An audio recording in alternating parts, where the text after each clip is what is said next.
IMRA yakuti anthu amene amagula katundu ku Malawi, katundu uja akafika ku Malawi azipanga check kunena kuti kodi ndalama zimene mwagulira katundu kunja zinadusa ku mabanki, ati ngati sizinaduse ku mabanki katundu uja azilanda.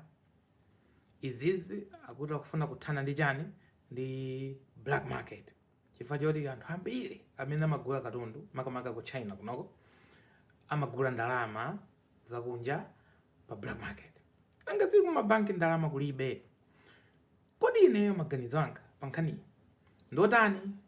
Ndili ndi mbali ziwiri, ndili ndi mbali zitatu. Choyamba, ine ndimadana nazo zoti IMRA amene ndi mbali ya boma koma si parliament izipanga malamulo a emergency ngati awawa osadusa ku parliament. Please chonde a parliament tapanga ni check MRA, chifukwa choti nthawi zina amapanga ma decisions enake odabwitsa okhuza dziko lonse mwansanga kwambiri komanso mopanda logic nthawi zina.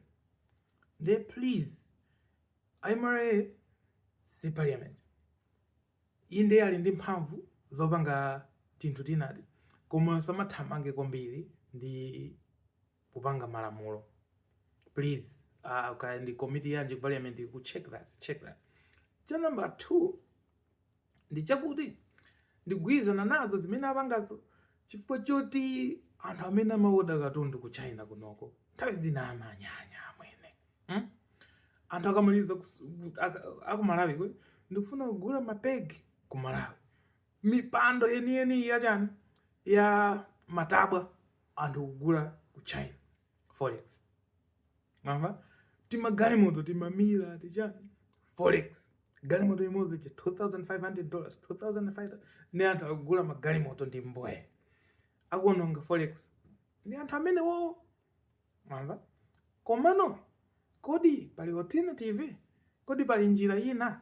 Choyamba kuti upange apply ku banki ndalama kulibe, olo zomwezi zoti unyamule khadi ya ku banki ubwere kunja kunoko kuzapanga shopping ayamwene akupasa ka limiti pa tsiku ndalama zakuti, nthawi zina ndalama kulibe, nthawi zina ku bloka khadi ija munthu utatuluka kale kunja ndi anthu atani.